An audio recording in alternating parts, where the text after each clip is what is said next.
And this is impressive. Claims to solve life mysteries in the next 5 minutes. So get ready for this. Andy Arbie's going to be up here, and she's going to tell us how to be healthier, wealthier, and solve those life mysteries all in 5 minutes. So let's hear it for Andy.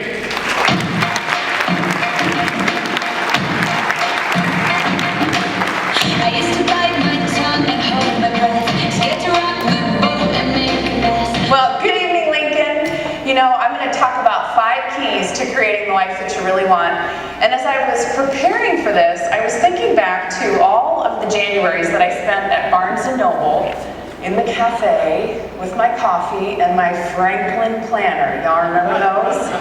And they had those lovely questions in the beginning about setting goals for the year, and I'd answer things like, professionally, what would make this your best year ever?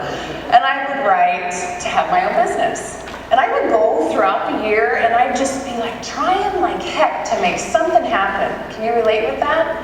And I'd find myself 12 months from then back at Barnes & Noble, and I'd be writing the same darn thing. This went on for 10 years. It was like I was Indiana Jones and that business thing was the Holy Grail. And then I made a shift. And 10 years of white knuckle trying got done in 6 months.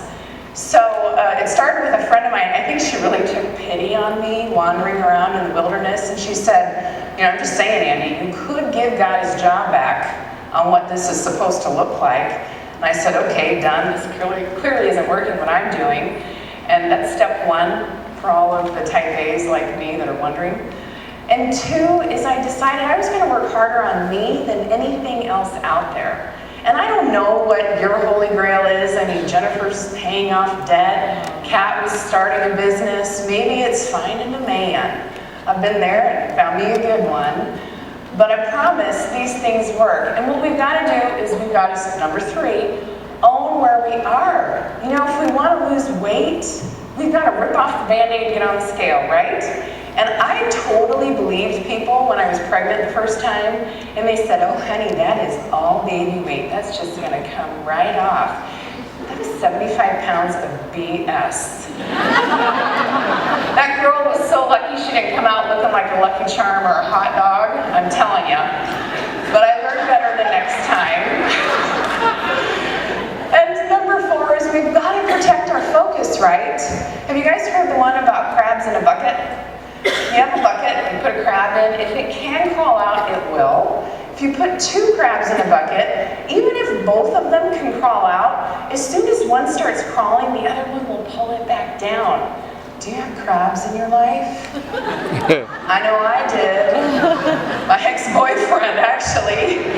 And he told me, quote, when I started my business, he said, you will never make money, you can't sell, and they don't actually give you a white Mercedes for doing that. It's all hype. And he dumped me. And, you know, hell hath no fury as a woman scorned. And there were so many women lined up ready to help me. It was awesome. But the crab we've really got to look out for is the one between our ears. The one when you get a great idea and it says, oh, no, they're all going to laugh at you. They're all going to laugh at you. Don't do it. And I'm going to tell that one just to shut it. And people look at me funny, but I'm telling you it works. And the last thing we need to do is to feed our vision. You know, Charlie Tremendous Jones says the only difference between who we are today and who we're going to be in 5 years are 2 things. One is the people we meet and the books we read. Now, parents, is this not a tremendous amount of responsibility? I'll tell you what, I get no greater joy than when my little one, she comes up to another little kid and says, hi, I'm Gemma, what's your name? And I'm like, I have no doubt that she is my child. Because more is caught than taught, right? And just like we watch who our kids are spending time with, we want to be around people who are where we want to be. And in closing, I'll just say, you know, there's 14 Thursdays left in this year. And I don't know what you guys are going to do with it. Maybe you're just going to cruise through the holidays and kind of lift your head up and look for your holy grail in January. Or maybe you can pull up your big girl panties or your big boy manis, whatever you call them, and lean into it. Stay open. And, you know, work hard Own where we are, avoid crabs at all costs, and surround ourselves with great people, and if you don't have great people, books. So thank you so much for listening. Good luck and God bless. I guess that I forgot I had a choice. Let you push me across the breaking point. I stood for nothing. I don't know if you guys know this, but there's a bar like 5 feet from me back there. I just realized it. I knew it was there. I've been there all night. We got one more nonprofit to go.